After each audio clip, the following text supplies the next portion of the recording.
Descargo de responsabilidad, no soy el autor de esta historia, y dejaré el link de la historia original en la descripción. Disfruten el fic y tengan un buen día.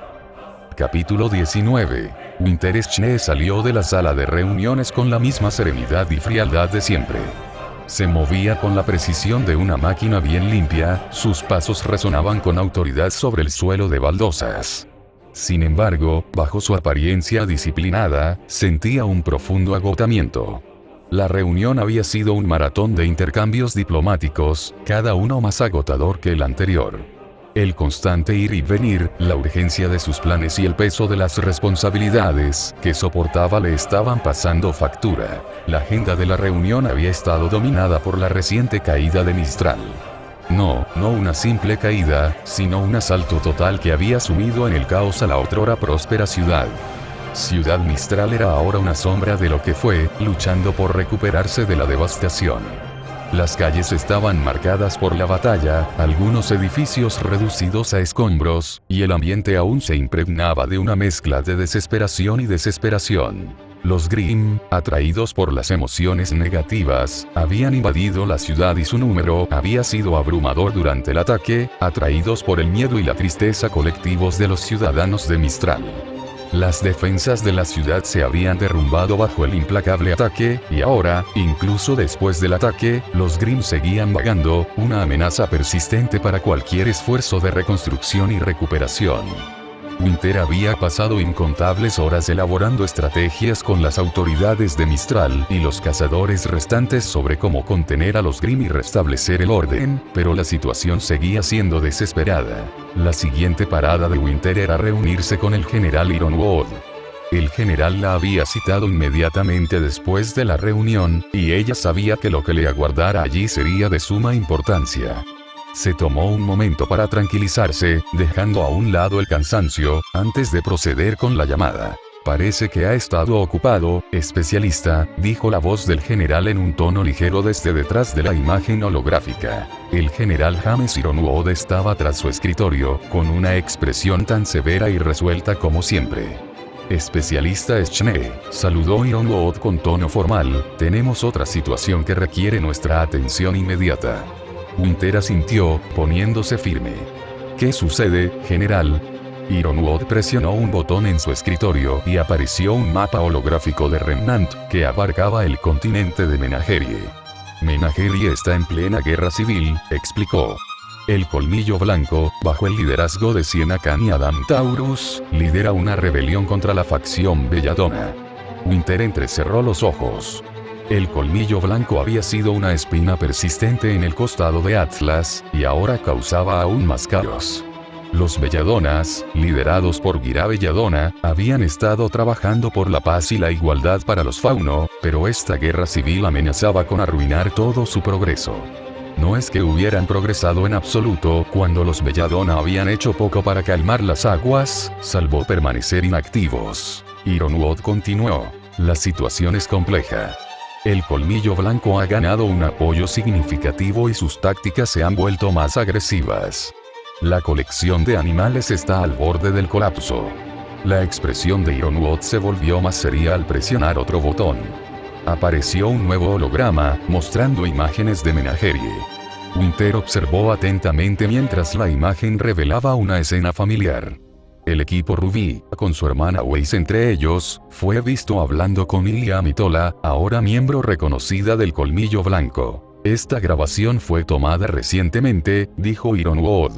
No nos augura nada bueno ver a Weiss Schnee en compañía de un conocido miembro de Colmillo Blanco. Hace que otros especulen que estamos avivando el fuego de la guerra y que usemos esto como justificación para iniciarla. A Winter se le encogió el corazón. Su hermana, Weiss, era su mayor preocupación, y verla involucrada en esta situación tan volátil era angustiosa. Luchó por controlar sus emociones, pero su entrenamiento como especialista atlesiana la obligó a actuar. ¿Cuáles son sus órdenes, general?, preguntó con voz firme. Entiendo que tus tareas actuales ya son abrumadoras, pero una vez que termines de estabilizar a Mistral, quiero que te pongas manos a la obra, suspiró Ironwood, un raro momento de vulnerabilidad en el líder, habitualmente estoico. Necesitamos entender qué está pasando allí. Quiero que evalúes la situación con discreción. No podemos permitirnos que Atlas se vea implicado de ninguna manera que pueda comprometer nuestra posición. Winter asintió. Entendido, señor. La mente de Winter era un torbellino de pensamientos. Estaba profundamente preocupada por Weiss. Su hermana siempre había sido decidida y tenaz, pero este era un juego peligroso en el que estaba involucrada. ¿Cómo llegaron al Menagerie en tan poco tiempo? Tras informar a Winter sobre la crítica situación en Menagerie, el general Ironwood se reclinó un momento en su silla, con la mirada fija en Winter tras la imagen proyectada. Por cierto, especialista Schnee, ¿cómo está el señor Ark? Winter hizo una pausa para ordenar sus pensamientos. Jaune Ark ha demostrado ser un activo, señor.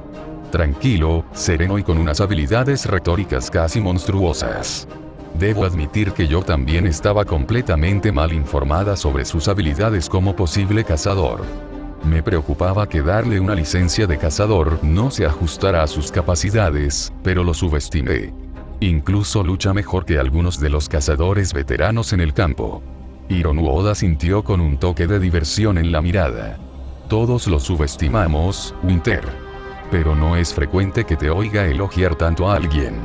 Es solo una observación mía, general, respondió Winter encogiéndose de hombros levemente. ¿Qué le impulsó a asignarle un papel tan crucial, general? Debió de haber algo más que el simple hecho de que tuviera aura.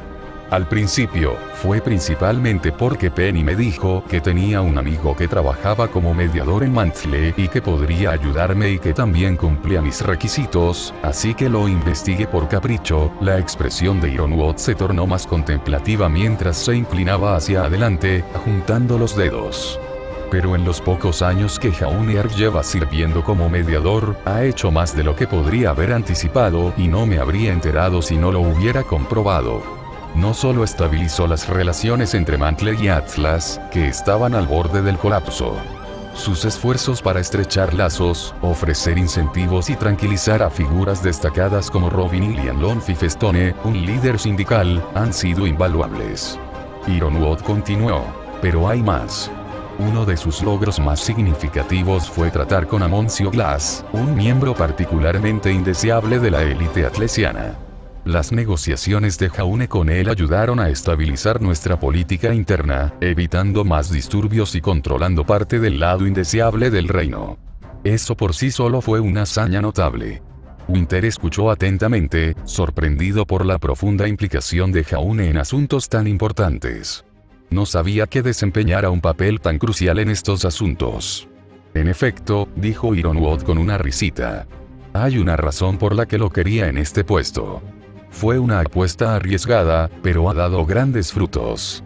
Durante el incidente de Arrowfell, sus conversaciones con el equipo Brir, la teniente coronel Olivia Perry y el arresto de Bram Tormane fueron cruciales. Gracias a ello, obtuvimos acceso al nexo de cristal, lo que mejoró el transporte de polvo a través de Solitas y evitó un posible desastre. Los ojos de Winter se abrieron ligeramente. Aún estuvo involucrado en el incidente de Arrowfell. No tenía ni idea. Ironwood asintió. Sí, su participación fue principalmente un accidente. El nexo de cristal se consideraba un activo estratégico que necesitábamos, y su pérdida habría tenido consecuencias catastróficas para nuestras líneas de suministro de polvo. La rapidez mental y la habilidad de Jaune Ark durante esa crisis demostraron su capacidad sin lugar a dudas. ¿De verdad creíste que enviaría a alguien si no demostraba ninguna habilidad? Estamos tratando con naciones, especialista Schnee. Necesito a alguien de nuestro lado. Winter asimiló la información. Parece que Jaune Ark ha estado muy ocupado estos últimos años. Eso es quedarse corto, respondió Ironwood. Su capacidad de mediación y liderazgo ha sido indispensable a pesar de su absoluta afición al alcohol. Lo elegí para este puesto porque vi en él un mérito que iba más allá de su aura y sus habilidades de combate.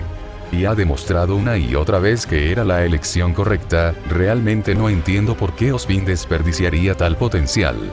Aunque, claro, debe tener alguna razón que estoy seguro de desconocer. A pesar de sus dudas iniciales, él superó todas las expectativas y realizó contribuciones significativas a Atlas y Solitas. Ella sabía lo difícil que era navegar el complejo panorama político y las constantes amenazas que enfrentaban. El éxito de Jaune en estas áreas fue realmente notable. Ironwood se recostó con una expresión de satisfacción en el rostro. Así que, especialista Schne, no es frecuente encontrar a alguien que pueda equilibrar la diplomacia, la estrategia y la destreza en combate. Jaune Ark es uno de esos individuos excepcionales. Espero que podamos mantenerlo de nuestro lado. Winter asintió, con la mente a 1000 por hora. Siempre se había esforzado por alcanzar la excelencia y desconfiaba de quienes no cumplían con los altos estándares de Atlas. Pero con la evaluación del general, le pareció que otorgarle la licencia de cazador para elevar su posición y estatus ya no era un problema de privilegio. Y Winter sentía que Jaune Ark se había ganado esa licencia con los méritos que había acumulado en Mistral. Mientras continuaba el intercambio con el general Ironwood, Winter cambió el tema. General, sobre la evidencia que Crow, Branwen y Pirranicos nos arrebataron y le entregaron al director Spin.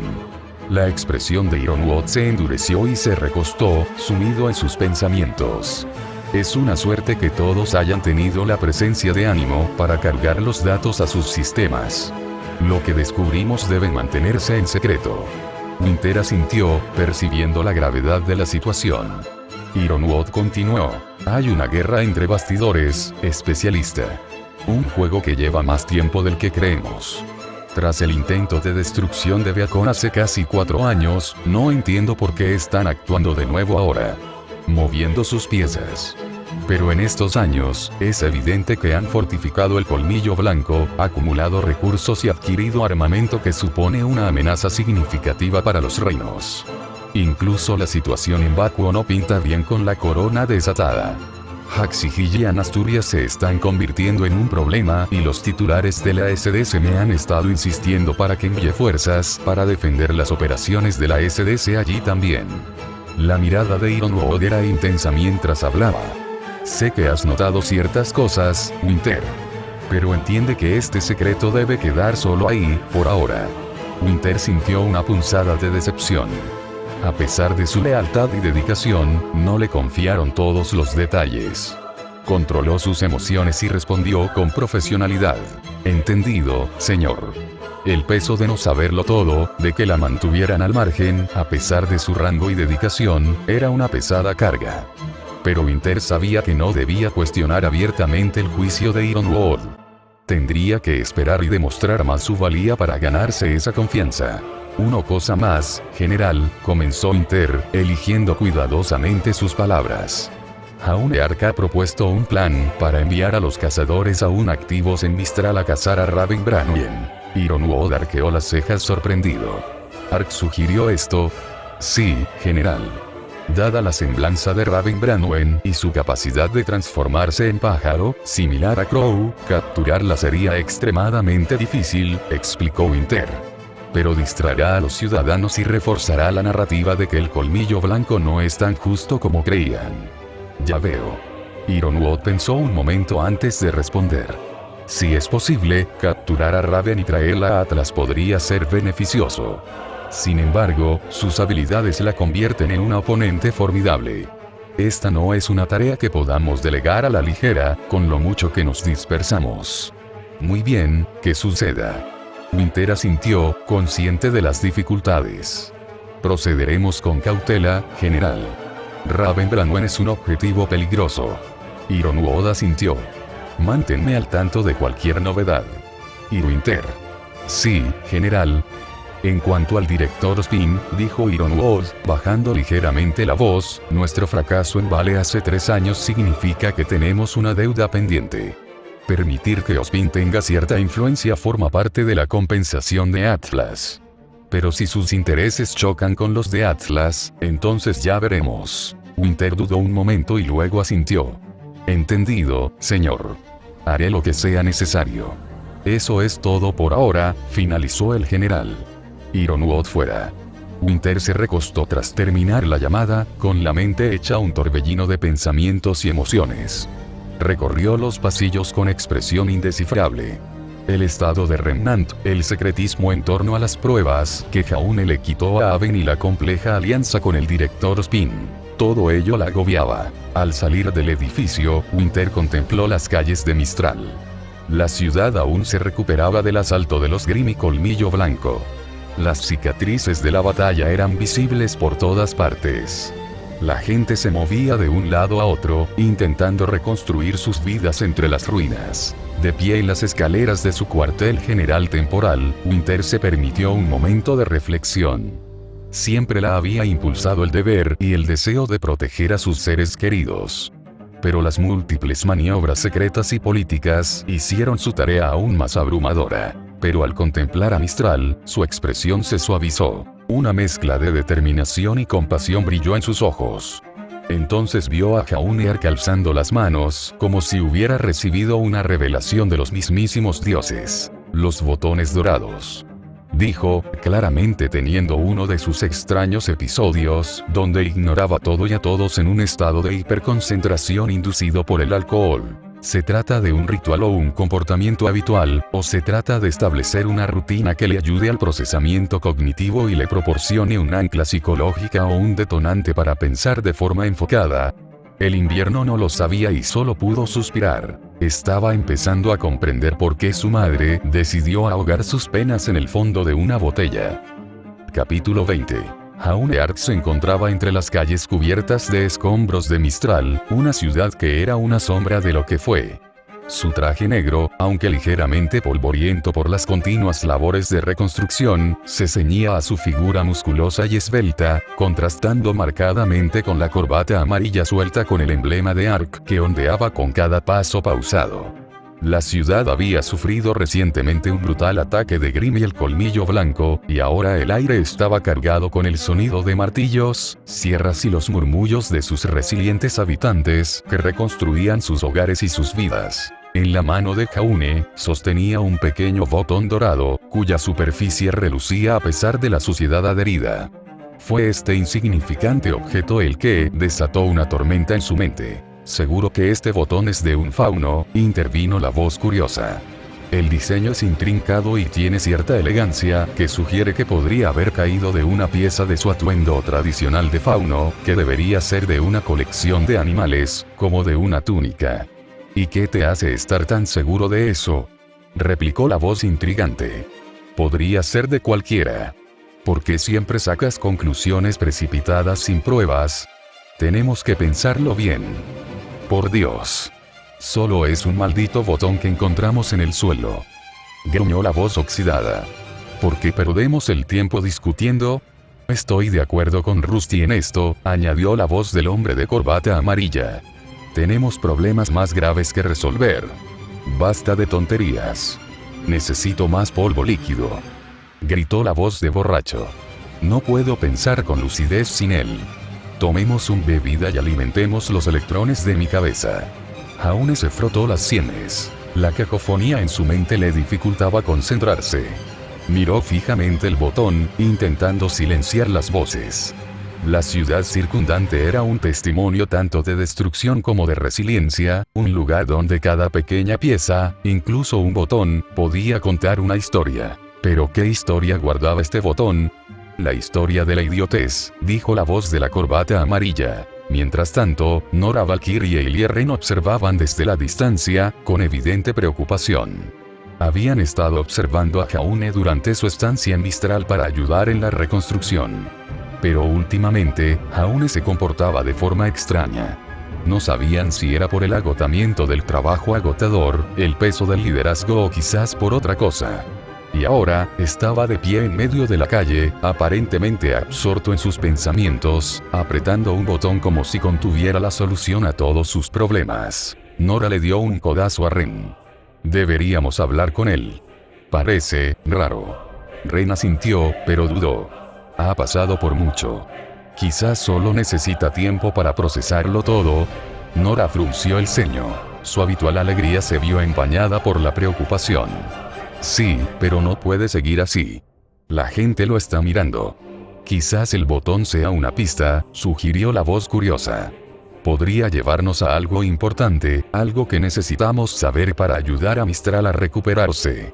«O podría ser una trampa», advirtió la voz intrigante. «Piénsalo». ¿Y si alguien lo dejó caer a propósito para distraernos? Debemos ser cautelosos. Les estáis dando demasiadas vueltas, dijo la voz oxidada con exasperación. Es un botón. Los botones se caen de la ropa todo el tiempo. No tiene nada de especial. Exactamente, asintió la voz del corbata amarilla. Centrémonos en lo que realmente importa. La gente de Mistral necesita nuestra ayuda, no nuestra paranoia. ¿Por qué seguimos hablando de este botón? ¿Dónde está el polvo líquido? Lo necesito ya. Gritó la voz borracha. Jaune apretó el puño alrededor del botón, agotando su paciencia. Basta. Murmuró en voz baja, aunque parecía más bien un grito en el paisaje destrozado de su mente.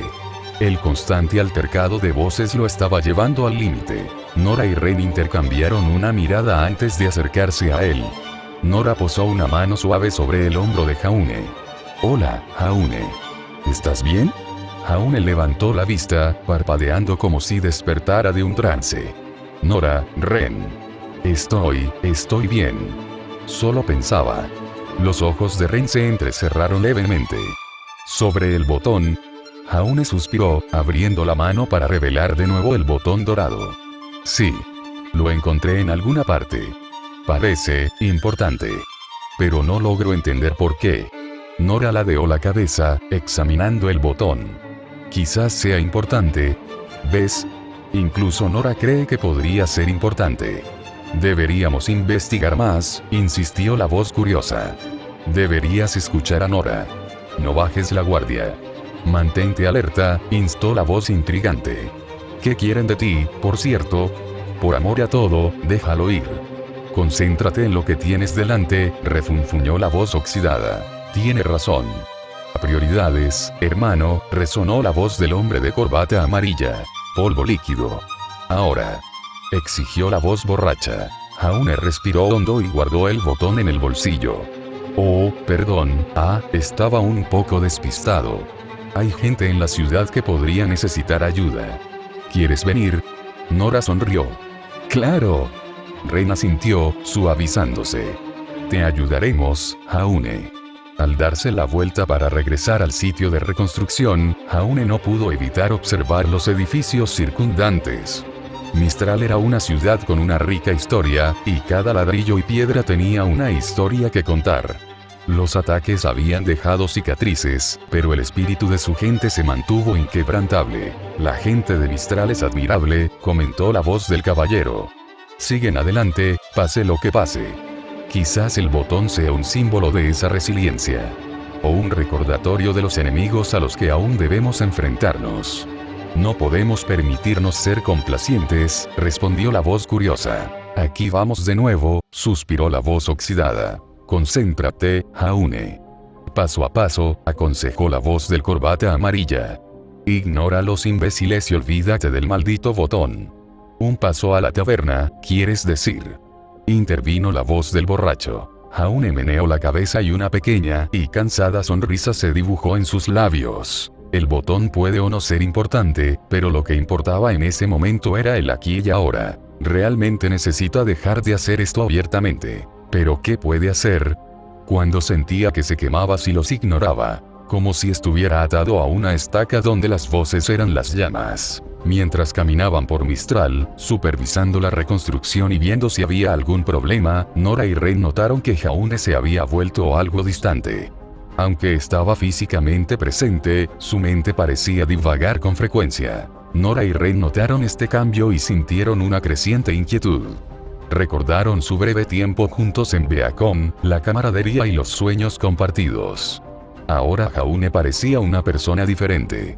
El peso de la responsabilidad y los acontecimientos ocurridos a lo largo de los años en que no estuvieron a su lado parecían haberlo moldeado en alguien a quien les costaba reconocer plenamente. Mientras observaban a humanos y faunos levantar escombros de un edificio derrumbado, Nora intentó animar el ambiente. Oye, ¿recuerdas las guerras de comida en Beacon? ¡Qué buenos tiempos! Ren asintió, con una leve sonrisa en su rostro. Y las historias interminables del profesor Port. Las extraño. Jaune levantó la vista de su trabajo mientras pulsaba su tableta con expresión distante. Supongo que ahora debe ser más una experiencia laboral para ustedes. Nora miró a Ren y luego a Jaune. ¿Sabes? Aunque Oz te expulsó, te convertiste en cazador antes que nosotros. Es algo de lo que estar orgulloso. Jaune se encogió de hombros. El gesto transmitía una pesadez que sus palabras no transmitían. No es para tanto. Lo hicieron para elevar mi estatus, no porque me lo ganara. Era más una cuestión de apariencia que de méritos. Nora y Ren intercambiaron una mirada incómoda. Este no era el Jaune que conocían. El chico siempre ansioso por demostrar su valía, que siempre lo decía todo. Este Jaune tenía diferentes rostros. Uno para el trabajo, otro para los momentos en que se perdía en sus pensamientos. Estoy bien, dijo Jaune de repente, como si percibiera su preocupación.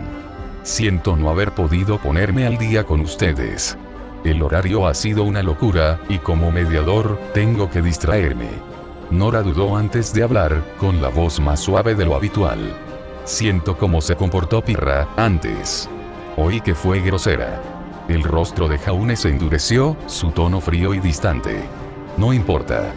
La señorita Nikos tenía todo el derecho a hacer lo que quisiera. La forma formal y distante en que se refería a Pirra les dio escalofríos a Nora y Ren. Sabían que era mejor no insistir, pero era evidente que los sentimientos de Jaune hacia ella se habían vuelto complejos, por no decir completamente fríos. Siguieron siguiendo a Jaune, observando las labores de reconstrucción, pero era como si buscaran algo que no podían ver ni oír. Jaune los guió por la ciudad, escudriñando el entorno con la mirada como si buscara respuestas. Nora intentó acortar distancias. Entonces, Jaune, ¿has pensado en qué harás después de Mistral? ¿Algún plan? Jaune hizo una pausa, con la mirada fija en un punto lejano. No he pensado tan a futuro. Hay mucho que hacer aquí primero. Pero probablemente hablaremos más. Con la gente de Argus ocupándose de algunos asuntos burocráticos y algunos cazadores tomando posiciones, podría ir por aquí. La voz de Ren era suave pero firme. Has hecho mucho por esta ciudad. ¿De verdad? Solo hablaba con la gente y a veces la asustaba, asintió Jaune, aunque su expresión seguía siendo inescrutable. Pero gracias. Te lo agradezco. Pasaron el resto del día trabajando en relativo silencio, cada uno absorto en sus propios pensamientos. El vínculo que compartían seguía ahí, pero estaba tenso, debilitado por los cambios y desafíos que habían enfrentado. El comportamiento de Jaune, su forma de compartimentar sus emociones, dificultaba que Nora y Ren se sintieran tan cerca de él como antes. Al caer la noche y disponerse a descansar, Nora no podía evitar la inquietud. Extrañaba al Jaune que siempre bromeaba, que era sincero. Este nuevo Jaune, aunque seguía siendo su amigo, era un misterio, envuelto en capas de deber, dolor y palabras no dichas. Se sentía mayor. Ren, percibiendo su incomodidad, la miró tranquilizadoramente. Nora vio la mirada de Ren y simplemente asintió, aunque le dolía el corazón por la incertidumbre. Todos habían cambiado, pero ella aferraba la esperanza de que, con el tiempo, tal vez el equipo JNPR volviera a estar unido. Pero ver a Jaune parecía un sueño lejano. A veces, Nora sentía que el equipo JNPR no estaba destinado a estar unido para siempre. Ella lo odiaba. Jaune, Nora y Ren finalmente se tomaron un descanso del paseo. El sol se ponía y teñía el cielo de tonos naranjas y rosas. Caminaron por las calles de Mistral, buscando un lugar para comer. La ciudad volvía a la vida poco a poco, y el aroma de la comida de los vendedores ambulantes, mezclado con el aire polvoriento, había regresado. Encontraron un pequeño puesto de comida y se sentaron en una mesa de madera bajo un toldo de lona. La vendedora, una mujer alegre y de cálida sonrisa, les sirvió tazones de fideos humeantes. Ren respiró hondo, ordenando sus pensamientos. Jaune, empezó con voz firme pero cargada de emoción, nunca te agradecí como es debido por salvarme de los Nukelave, y por ayudarme a vengar a mi familia. Jaune miró a Ren con expresión solemne. No te preocupes, Ren. Me alegra que hayas sobrevivido. A Ren se le llenaron los ojos de lágrimas, y no se molestó en ocultarlas. Vengaste a mi familia, Jaune. Hiciste lo que yo no pude. Siempre te estaré agradecido por eso. No, en cierto modo, me ayudaste a afrontarlo. Solo estaba allí para asestar el golpe de gracia, asintió Jaune con la mirada fija. Tú y Nora son como mi familia. Aunque han pasado años desde que me expulsaron de Viacom, no pasamos mucho tiempo juntos y estuve demasiado ocupado para contactarlos mientras trabajaba como mediador, eso no cambia lo que siento. Te considero un hermano, Ren. Y Nora, sigues siendo como una hermana para mí. Los ojos de Nora brillaron de felicidad y tristeza. Extendió la mano sobre la mesa y, finalmente, una sonrisa se dibujó en su rostro. Comieron en relativo silencio.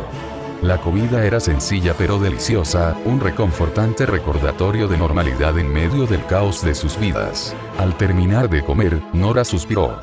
Extraño estos momentos. Solos los tres, hablando de todo. Ren sonrió suavemente. Es agradable tomarnos un descanso y estar juntos. Jaune asintió, con una leve sonrisa en los labios. Lo es. Pasaron el resto de la velada charlando de cosas casuales, viejos recuerdos, anécdotas divertidas y planes para el futuro. La conversación fluyó con naturalidad, un bienvenido respiro de las pesadas cargas de sus roles. A medida que la noche se hacía más oscura, llegó el momento de que Nora y Ren descansaran, ya que tendrían que regresar a Vale temprano en la mañana. Nora abrazó a Jaune con fuerza. Cuídate, Jaune. Nos vemos. Ren puso una mano en el hombro de Jaune. Si alguna vez necesitas algo, ya sabes dónde encontrarnos.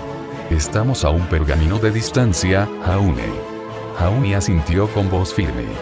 Tú también. Cuídate.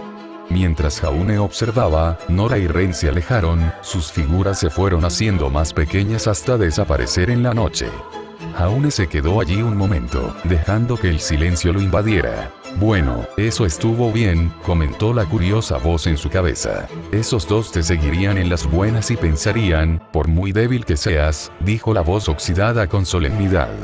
Cruzarían continentes cargando con su dolor y contra todo pronóstico, incluso si lo más correcto fuera rendirse y huir. Me alegra que no los hayas alejado, Ren, Nora, no merecen sufrir, quedar marcados solo porque su corazón de oro les dice que no soportan la idea de abandonar a sus amigos. Jaune lo sabe.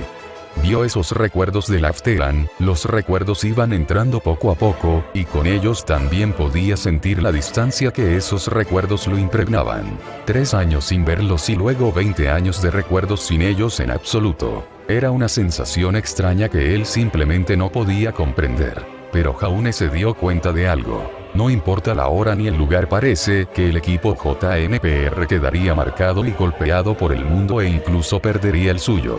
Sintió envidia de que el equipo Rubí todavía se tuviera entre sí y luego sintió la injusticia de que su suerte no fuera tan buena como la de ellos. O la perderíamos o se volvería tan fría que bien podría haber dedicado todo su ser a ese destino que se sentía obligada a asumir, dijo con amargura la voz oxidada.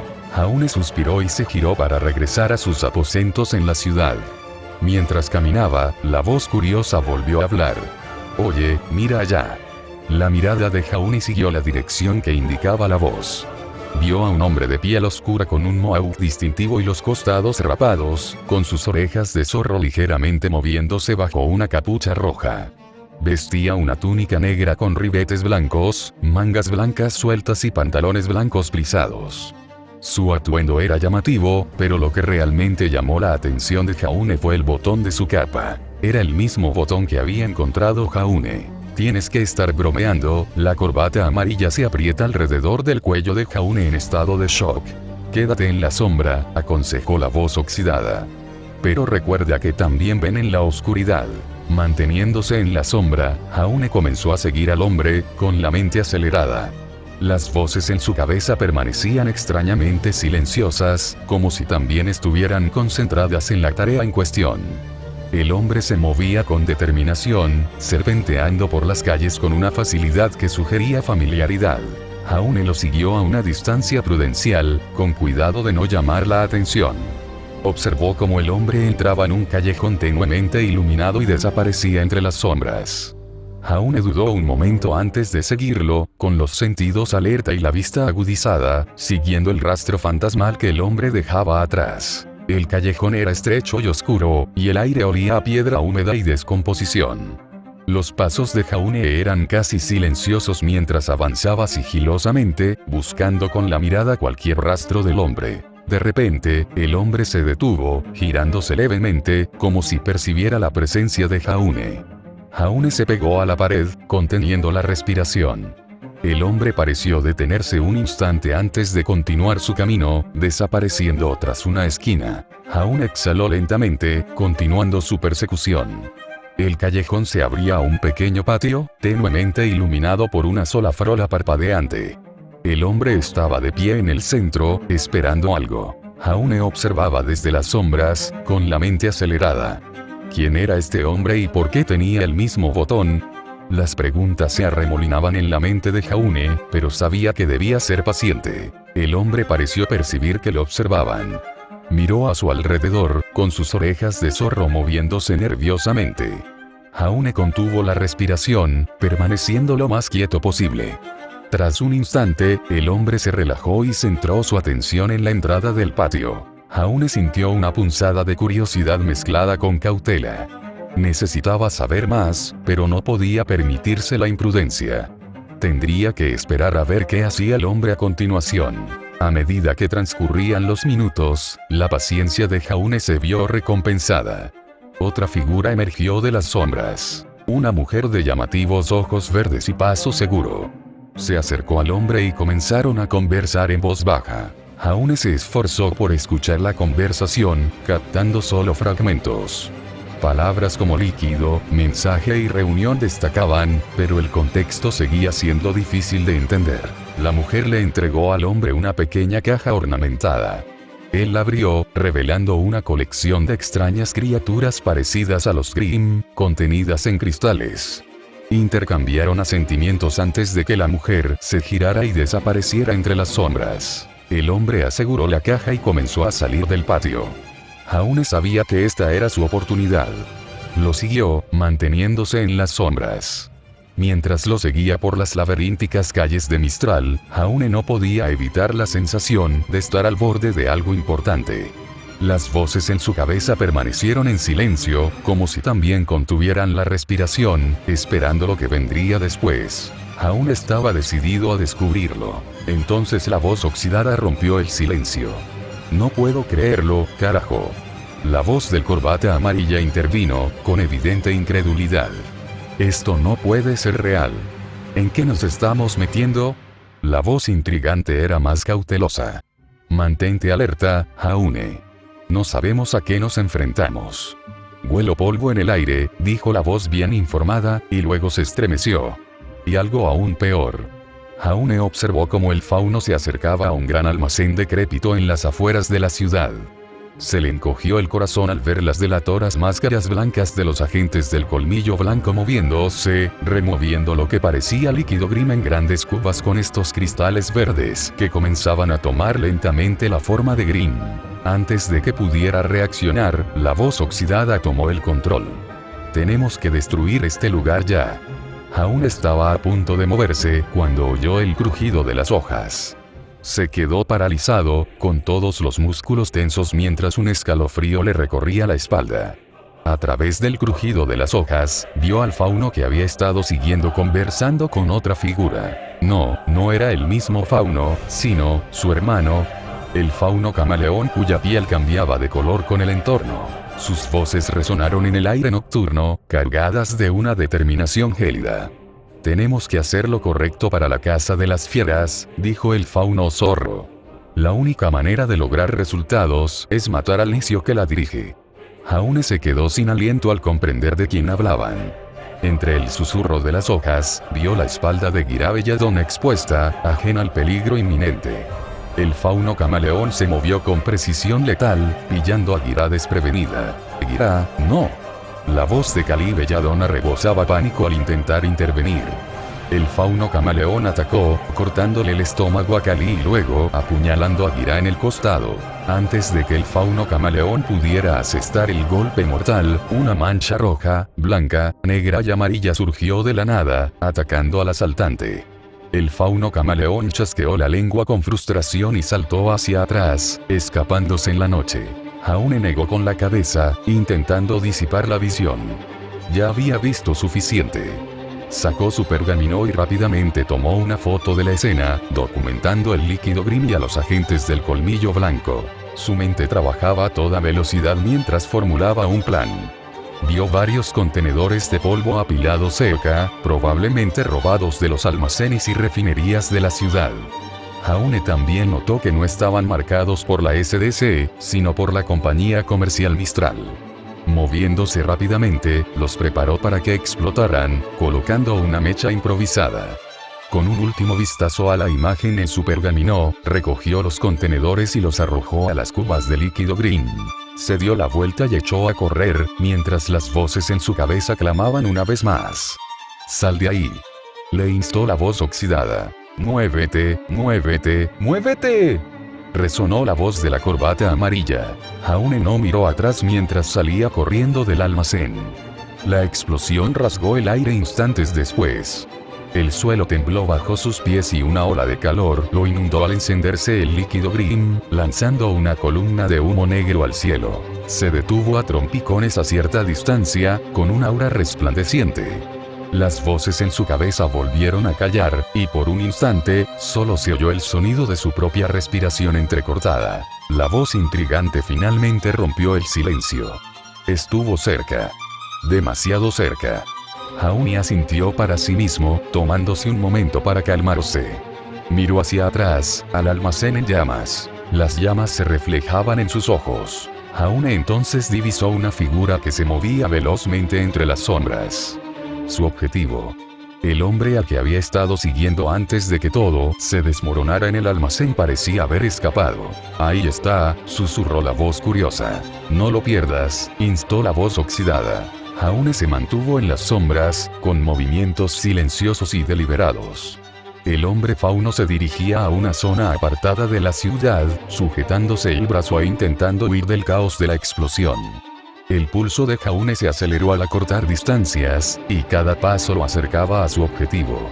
Finalmente, el hombre se detuvo en un pequeño patio desierto, mirando nerviosamente a su alrededor. Jaune emergió de las sombras con Crocia Morse desenvainado y brillando en la noche. Su presencia se notaba por el crujido de la grava bajo sus pies. El fauno se giró, con sus orejas de zorro moviéndose con alarma. La mirada de Jaune era acerada, su voz serena pero autoritaria. «Está arrestado». El hombre fauno miró a Jaune con recelo, adoptando una postura defensiva. «¿Quién te crees que eres?». Jaune metió la mano en su pergamino y mostró su licencia de cazador, sosteniéndola en alto para que el fauno la viera. La licencia brillaba bajo la tenue luz. «Jaune Ark, cazador. Y tú vienes conmigo». Los ojos del hombre fauno se abrieron de par en par, entre el reconocimiento y el miedo. Retrocedió un paso, pero no había a dónde correr. Jaune avanzó, Crocia Morse, listo para cualquier movimiento repentino. «No lo entiendes», balbuceó el fauno. «Esto es más grande que tú y que yo. Intentamos salvar la casa de las fieras, no el mundo de escoria como tú». La expresión de Jaune permaneció estoica. «Matando gente, a los de tu propia especie, incitando a los Grimm a la ciudad. No estás salvando a nadie, lo estás condenando». El hombre negó con la cabeza, con la desesperación impregnando su voz. «No sabes lo que es. La opresión, el sufrimiento. Tenemos que luchar. Y puedes hacerlo desde una celda», respondió Jaune con frialdad. «Ahora, vienes en silencio o tengo que obligarte. Que sepas que, si ya me conoces, romperte las piernas y devolverlas a la normalidad es muy sencillo». El fauno miró a su alrededor, sopesando sus opciones. Finalmente, pareció comprender la inutilidad de la resistencia. Encorvó los hombros y levantó una mano en señal de rendición. «De acuerdo. Me voy». Jaune asintió y dio un paso adelante para atarle las muñecas. «Buena decisión. Vamos».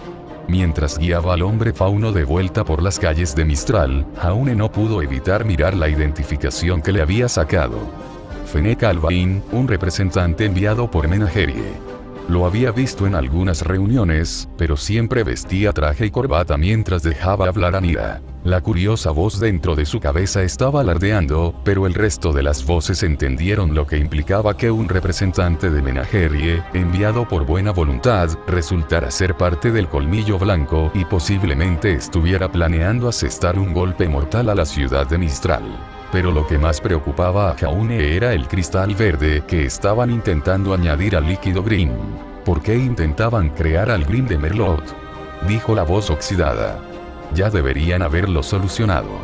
Y por primera vez, Jaune sintió una pizca de preocupación en esa voz oxidada. Entonces sintió escalofríos al ver visiones de un lugar más allá de Remnant. En un mundo bajo 2 soles, vio el gran árbol con sus ramas torcidas y retorcidas, sus extremidades desnudas sobresaliendo aún más de ese espacio de nada que separaba sus flores de donde caía, como si esperara alcanzarlas, alcanzar su dolor. Entonces oyó el sonido del martillo y la sombra de un herrero forjando frente a las llamas bajo una noche verde salpicada de orbes verdes brillantes. Llamativo, llamativo, y llamativo. Las visiones se desvanecen. Jaune se quedó solo y se dio cuenta de que su aura estaba destrozada. El fauno estaba en el suelo aparentemente inconsciente, y en su mano callosa había una hoja multicolor, suave al tacto, con una textura delicada donde las vetas sobresalen ligeramente de la superficie. Sus secciones multicolores, suaves y flexibles, brindan una sensación delicada, casi sedosa, al pasar los dedos sobre sus intrincados patrones. Jaune se estremeció mientras lo aplastó, solo para abrirlo y verlo nuevamente en su mano. Luego, cuando parpadeó, la hoja desapareció nuevamente. Jaune tuvo una horrible sensación de que si pensaba en ello, estaría allí. Parpadeó. Y efectivamente, estaba de nuevo en su palma. Como si la palma de su mano fuera un lugar que conoce.